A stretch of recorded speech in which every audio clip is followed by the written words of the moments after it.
ils sortent sur la double investiture, la multiple investiture. Vous voyez? Je vais vous prendre un cas, prenez dans la liste. Vous allez voir qu'il y a des gens là-bas qui ont fait la même migration politique, c'est-à-dire partir de leur parti pour avoir un parti d'emprunt. Ils ont donc enlevé la logique de vous devez démissionner avant et le ministre doit prendre acte. Sinon, ça aurait éliminé certains candidats. J'en parlerai peut-être un jour plus tard, pour que vous compreniez. Ils ont gardé simplement la double investiture parce que c'est ça qui correspondait exactement au professeur Maurice Kamto. Et vous allez donc voir que la double investiture a été fabriquée. Parce que ne nous leurrons pas. Ne nous leurrons pas, madame. Nous savons bien ce qui s'est passé dans le Manidem pour ceux qui suivent l'actualité des partis politiques. Monsieur Anissé Ekane a repris le Manidem logiquement en 2018, je crois, 2018.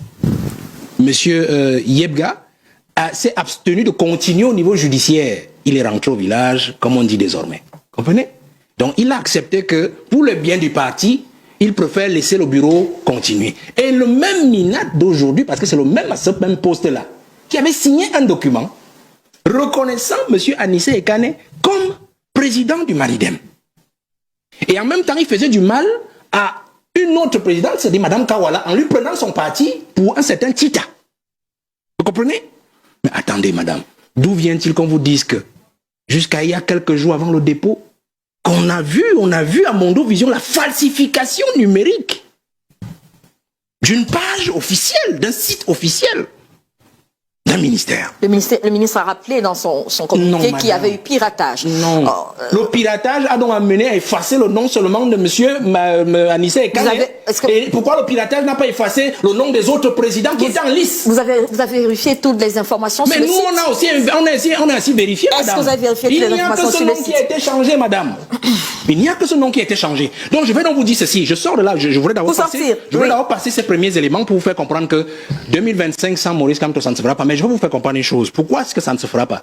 Pourquoi est-ce que ce sera une élection, vous avez dit pas crédible. Pas crédible. Pourquoi? Parce que ça c'est crédible, ça veut dire pour la population, pour le peuple qui attend le changement. Vous comprenez? Et je vais vous dire une chose. Peut-être je vais faire cette analyse aujourd'hui. Les aînés ont fait leur équation. Il y avait deux opposants en pole position. Il y a mon frère du PCRN, candidat jeune, et il y a Maurice Kamto. Vous voyez? Ils se sont dit, si on peut reproduire le schéma de 2018. Sauf que beaucoup de choses ont évolué. Maurice Kamto a mûri. Il a pris de l'ascendant sur l'imagerie populaire. Le candidat du PCRN aussi s'est cossu suffisamment sur le terrain en construisant son parti. Vous voyez? Qu'est-ce qu'ils ont donc fait? Il fallait détruire les deux. Et vous allez voir que de 2020 à 2022, ils étaient couchés sur Maurice Kamto. Aucune manifestation autorisée. Pendant ce temps, ils laissaient le PCRN monter parce qu'ils n'agissent pas sur les opposants au même moment. De peur de créer une crise sociale. Vous comprenez? Et quand ils ont relâché Maurice Kamto, ils lui ont donné la première autorisation de manifestation, c'était la manifestation de l'Ouest, son meeting de l'Ouest. Ensuite, il a tenu un meeting à Douala. Ils ont lâché, ils ont repris sur le PCRN. Ils ont mis le pied sur le PCRN. Avec l'affaire Kona, c'est là où Kona apparaît en mi-2023. Où tout le monde était déjà sûr que non, à ce niveau, Cabral est fini. Vous comprenez? Donc, ils jouaient sur ces deux pédales-là. Pédale, lever et appuyer. Alors, quand ils arrivent à ce niveau, ils se rendent compte que s'ils appuient, ils éliminent Maurice Kamto et Cabral Libye à la fois. C'est-à-dire Cabral sur Kona et Maurice Kamto sur son... D'abord, lui, il était entré sur l'affaire de mandat impératif, mais tout le monde savait qu'il pouvait avoir une parade. Donc, on attendait sur la parade. S'ils allument les deux, politiquement, forcément, le peuple va se soulever. Alors, il fallait trouver quelque chose. Parce que Maurice Kamto, le peuple, du moins le Cameroun, c'est trois grandes aires. L'aire septentrionale. Vous avez l'aire forestière, centre, sud, est, j'ajoute littoral. Maurice Kamto est dans le Grand Ouest. C'est-à-dire qu'il a réussi à capitaliser l'Ouest, le Nord-Ouest et le Sud-Ouest. C'est pour ça que vous allez par exemple voir que la candidature par exemple de M. Akere, il y a aussi, elle a connu un doublon. J'allais vous parler de cette candidature. Non, pour vous dire que Maurice Kamto n'est pas le seul à avoir une... En fait, Manidem n'est pas la seule candidature qui avait eu le mais justement, doublon. Univers est passé. Bon, sous réserve qu'on voit le motif de rejet de Univers. Vous voyez? Mais je vous dis donc que Maurice Kamto était le seul qui réussissait, par exemple, à rallier tout le Grand Ouest. C'est-à-dire Nord-Ouest et Sud-Ouest, y compris l'Ouest. Mais le problème maintenant, je suis sorti, madame. Le problème maintenant, c'est que lui, il a un souci. C'est le centre-sud-est. C'est ça son bastion. Il s'est rendu compte que dans le septentrion, je pense que quelqu'un parlait de Guibaï tout à l'heure, ils étaient déjà en train de se reformer. C'est-à-dire qu'afin de se retirer de l'affaire, qu'est-ce qu'ils ont fait? Ils ont sorti Issa Chiroma et Bobo du chapeau pour aller arrêter la Bérésina de ce côté et de garantir à Biya qu'en octobre, il a déjà son bastion centre-sud-est et même littoral, on pourra analyser plus tard, et il pourra grappiller dans le septentrion et il pourra grappiller dans le Grand Ouest sans Maurice Kamto et rendre l'élection insipide. On l'a dit, c'est exorbitant. 60 millions de francs, des partis de 100 millions, 60 millions, j'ai dit, bah, moi je suis pas prêt à donner de l'argent à un parti politique et ne même pas être sûr que les CAM, ils vont pas faire ce qu'ils ont fait à beaucoup de partis. Et comme je vous le dis aujourd'hui, le parti que j'avais justement saisi pour cela et qui me demandait cet argent a justement connu une double candidature et a été éliminé. Donc je me suis dit, peut-être que mes ancêtres m'ont protégé de quelque chose. Parce que j'aurais peut-être... Parce que les 60 millions, j'étais même prêt parce qu'il y avait des gens, des hommes de bonne volonté qui étaient prêts à me les donner. Je pose une question, c'est pour ma gouverne, vraiment. Est-ce que vous avez saisi plusieurs partis? Je veux savoir s'il n'est pas possible de trouver un parti qui croit vraiment au projet et qui décide de vous adouber sans que vous ne soyez obligé de débourser quelque chose. Celui dont je parle, c'est en solution A. Solution B, j'en ai saisi un autre, c'est le même langage en fait. Et moi je les comprends, vous comprenez? Parce qu'ils sont allés aux élections en 2020, vous voyez? Et ils disent, nous on ne va pas à la présidentielle. Si quelqu'un veut se faire investir, il nous donne ce qu'il a donné pour nous permettre de nous préparer pour les législatives municipales. Moi je suis d'accord, c'est pas mauvais, en fond. Mais le problème c'est le montant. Vous voyez, le niveau de demande. Donc alors moi je me suis dit, les ancêtres m'ont protégé certainement. J'aurais peut-être pris des engagements à donner 60 millions, à prendre 60 millions et à les donner quelque part, que je serai en pleine dette puisque le parti a été rejeté pour double candidature. Et le commentaire sur ces 13 candidatures rapidement sur...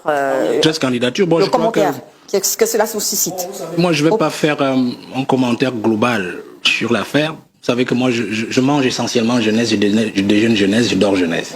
Alors, moi, je sais qu'il y a 4 jeunes qui sont en lice, 4 jeunes. Je suis à une conclusion primaire, c'est que les jeunes ont deux demi-candidatures sur les 4. Je vais peut-être m'expliquer plus tard, mais je crois que on est en train d'aller droit au mur. On est en train d'aller droit au mur parce que les aînés se sont arrangés effectivement à tuer toutes les candidatures importantes. Je crois que M. Sepo l'a dit tout à l'heure. Ils sont arrangés. Si je vous dis ce qui s'est passé avec les partis politiques qui n'ont pas voulu investir de candidats, ils ont financé certains candidats postiches pour aller acheter, j'utilise le terme acheter à dessein, les candidats, les partis politiques justement qui avaient besoin d'argent pour investir. C'est-à-dire qu'ils se sont rendus compte qu'il y a certains présidents de partis politiques sur lesquels ils n'ont pas une main mise. Alors ils ne peuvent pas appeler le président pour lui dire investis tel. Vous comprenez? Qu'est-ce qu'ils font? Ils donnent de l'argent à quelqu'un et la personne vous contacte, vous dit moi je veux me faire investir, j'ai de l'argent, on marche. Vous allez voir donc la plupart des partis par exemple que vous allez voir sur l'année et tout ça, ça s'est passé comme ça. Donc je ne voudrais pas aller plus loin, peut-être je vais permettre aux autres aussi d'avancer dans l'analyse. Cette liste sur le plan du code électoral, des recours, de tout ce qui est processus préélectoral, est-ce qu'il y a certains qui pourraient quitter la liste et d'autres qui pourraient s'ajouter? Une chose, déjà, c'est que là, nous sommes rentrés dans la phase où nous allons commencer la comptabilité de tout ce que nous n'avons pas fait ou que nous avons fait depuis 7 ans. D'accord. Pratiquement. Les juristes anglo-saxons disent, par exemple, s'agissant de l'ECAM, que justice is not only to be done, but must be seen to be done. Donc, quel que soit le travail que fera ELECAM, à partir du moment où ELECAM est une entité qui est sous la coupe, il faut dire les choses, d'une seule personne qui lui-même est candidat, quelle que soit la décision qu'elle prendra, celui qui n'est pas satisfait va toujours forcément avoir de bonnes raisons de contester, et on le comprendrait parfaitement. C'est pour ça qu'il est vraiment dommage que nos dirigeants ne comprennent pas. Même si la loi donne ce pouvoir, la loi est déjà faite par eux-mêmes, qu'on ne comprenne pas que dans une élection, vous avez non seulement la dimension de droit du juré, mais vous avez également à l'intérieur d'autres dimensions qui sont des dimensions psychologiques, voilà, et mentales, j'allais dire historiques. Et donc, je pense que ça aurait été bien, il va falloir qu'à un moment ou à un autre, on décide de repenser véritablement dans son intégralité tout le processus électoral, les entités qui interviennent, voilà.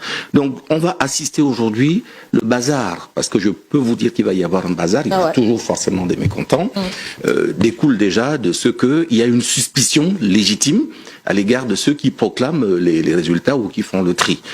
Maintenant, pour répondre plus directement à votre question, le partons, honorable, vous avez dit 80, moi je croyais que c'était 82 ou 83.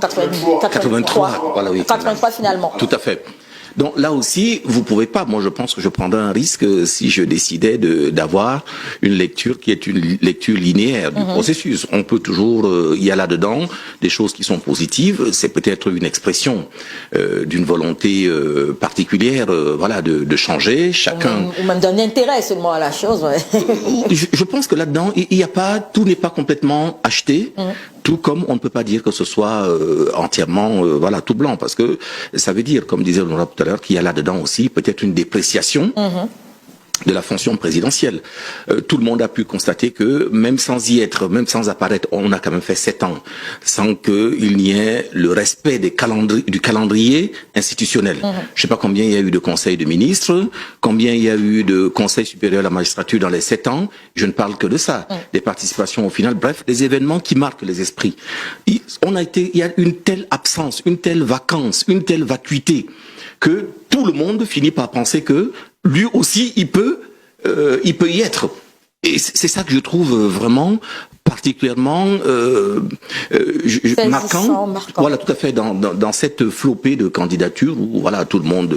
là aussi, il y a évidemment des équations personnelles. De gens qui se disent que ils ont peut-être pas grand-chose à faire, ils ont peut-être envie que leur nom puisse être mis au devant de l'actualité, et qui, tout en sachant au départ que il y aura pas de suite, tentent quand même, voilà, juste pour faire mousser un tout petit peu autour de leur propre candidature. Donc voilà à peu près ce qui, à mon avis, semble expliquer cette flopée de candidatures. Maintenant, pourquoi 13 ? Là aussi, j'avoue que on peut encore avoir une autre lecture, parce que je me demande, ceux qui sont les partisans du changement devraient à mon avis, être heureux.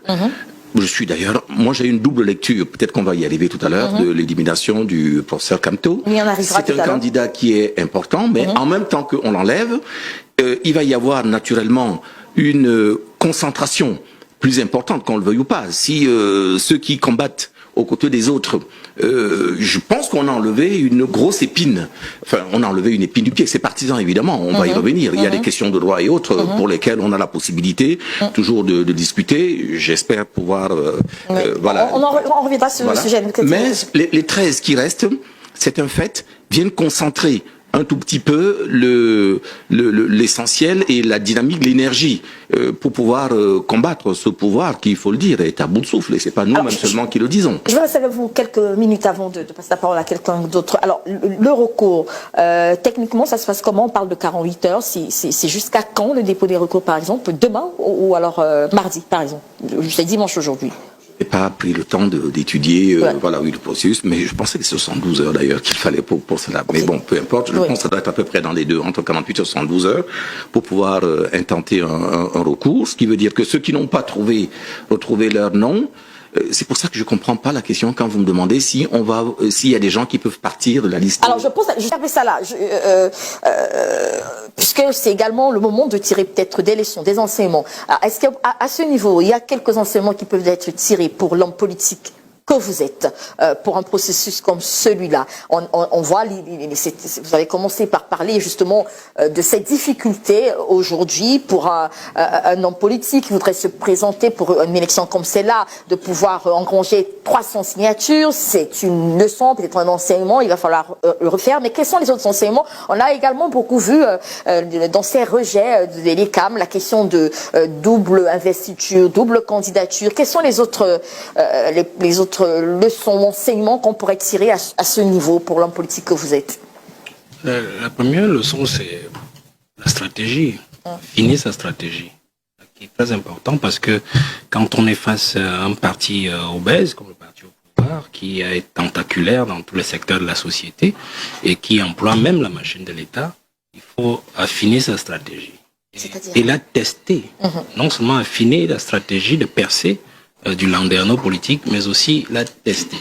C'est très important. La deuxième chose, c'est d'avoir toujours une oreille en face. Parce que c'est ça la capacité du leader. La capacité du leader, parce que les gens ne comprennent pas toujours, parce que j'ai vu, on disait d'un candidat, on a vu sa voiture quelque part. Non, mais t'as écouté, c'est un Camerounais comme tout le monde. Et puis, le meilleur leader, le chef de bataillon, ou chef de troupe est celui, en fait, qui a l'information dans le camp adverse, au sein des troupes adverses, parce que ça lui permet de mieux moduler ses positions avec ses troupes. Comprenez? Donc, il faut avoir une capacité d'infiltration. C'est la deuxième leçon. Oui. Et cette capacité d'infiltration permet au leader d'anticiper sur des difficultés que pourrait rencontrer son action et ses troupes au moment du déroulé de ses opérations. C'est ça qui est le plus important. La troisième leçon qu'il faut admettre ici, c'est le timing. C'est le timing. Et là, je vais embrayer, par exemple, un cas pour qu'on se comprenne. Oui. Le leader doit maîtriser le timing de ses actions. C'est-à-dire que le timing, dans la logique de Sun Tzu, c'est à la fois la surprise et la bataille de fond. Je prends un cas.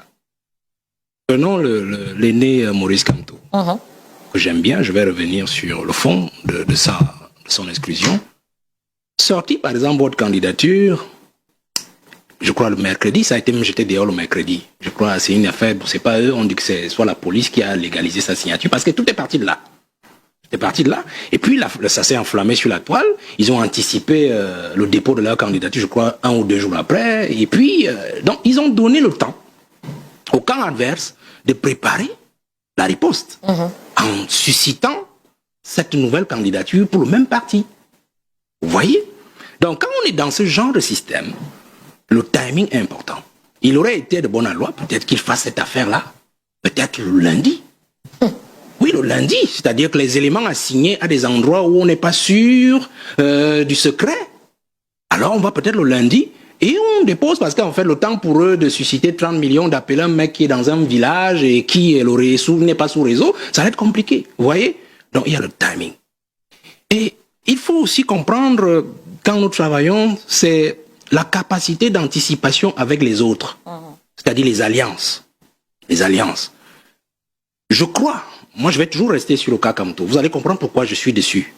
Parce que je suis sur ce cas, et moi-même je suis aussi déçu du retrait de sa candidature. Je vais l'expliquer. Je suis déçu avec 2 S et avec CCD. Avec CCD. C'est-à-dire que l'aîné aurait pu penser à d'autres plans.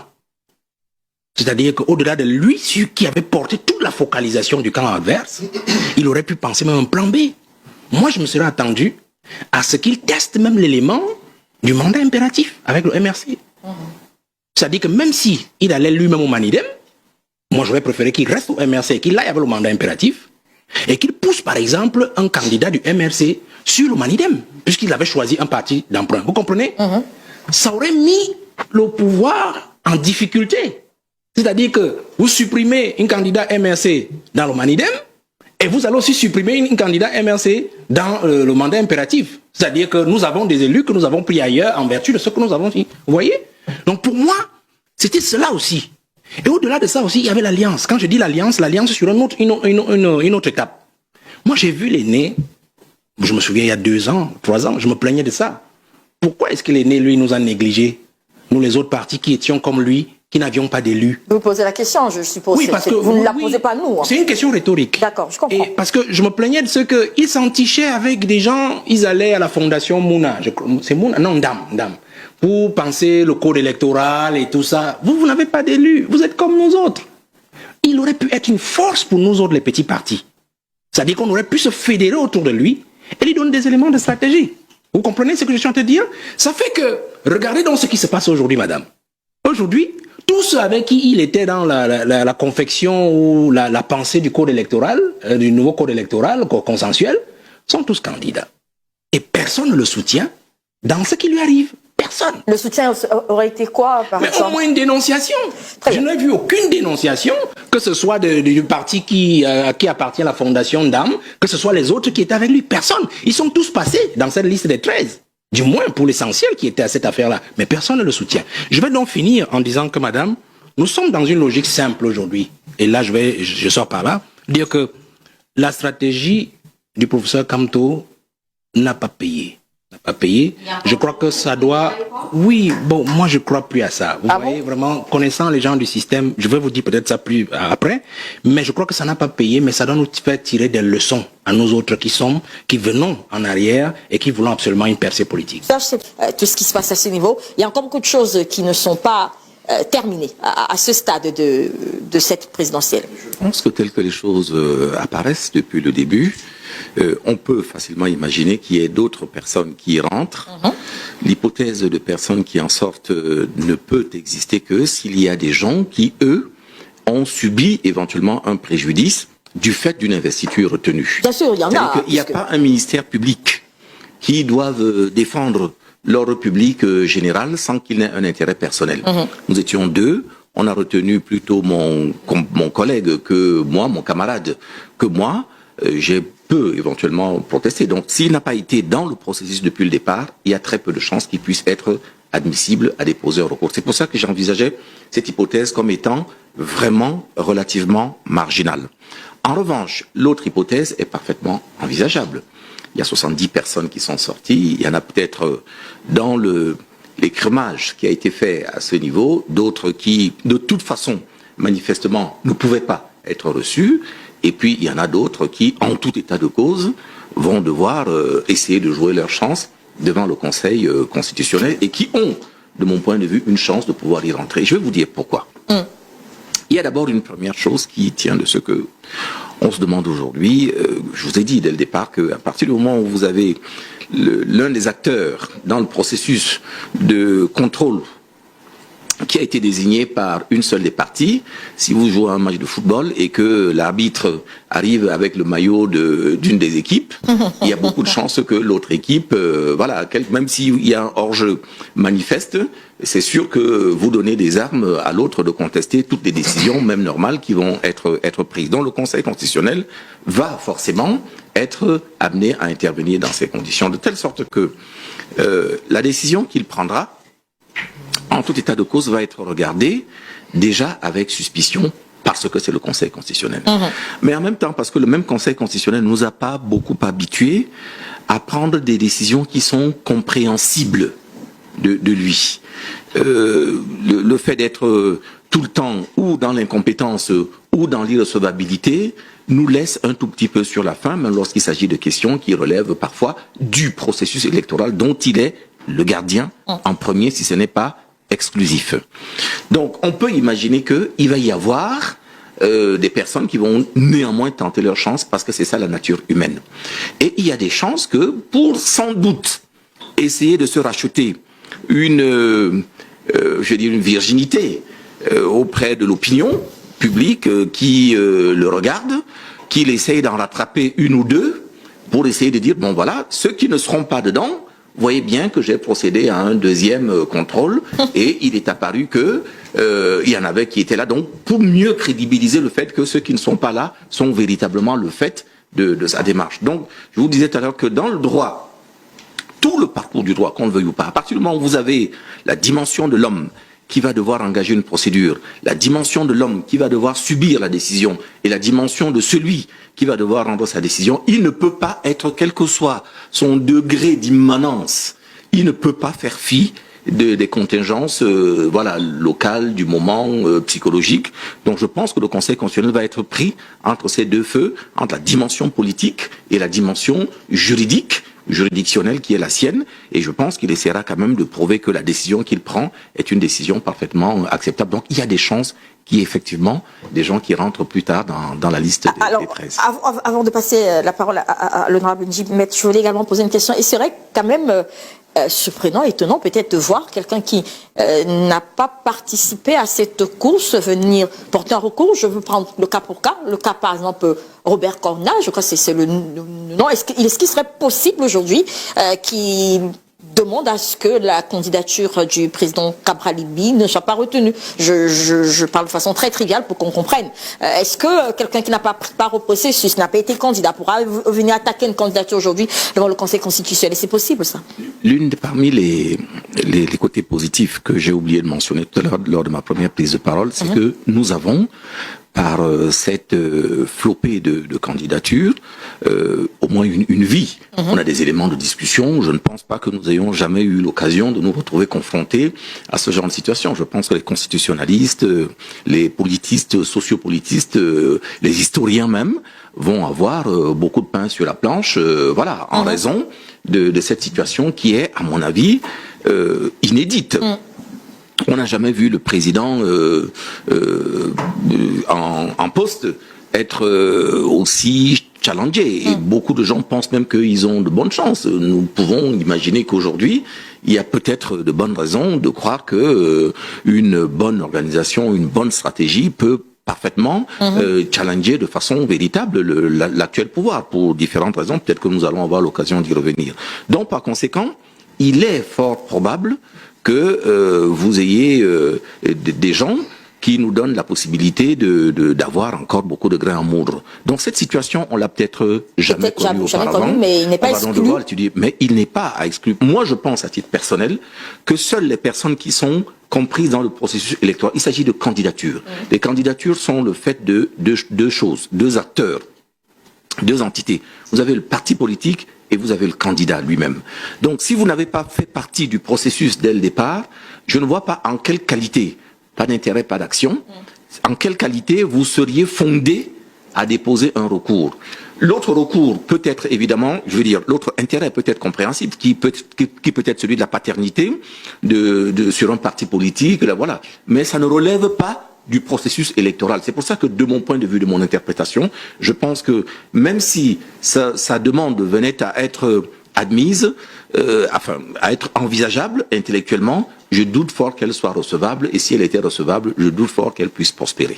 Kamto ne serait pas une élection crédible. Est-ce que vous comprenez cette affirmation,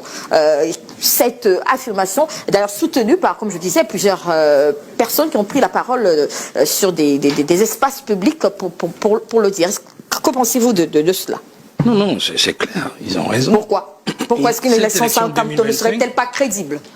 Cette élection 2025 sans Maurice Kamto ne sera pas crédible. Pourquoi? Je voulais comprendre. Non, pas parce qu'il a fauté. Parce que je lis des choses, hein. J'entends des choses, des contradictions. Il avait dit il ne part pas, après il dit qu'il s'en va. Oui, on n'en est plus là. Première question. Est-ce qu'il a saisi un parti d'emprunt légal?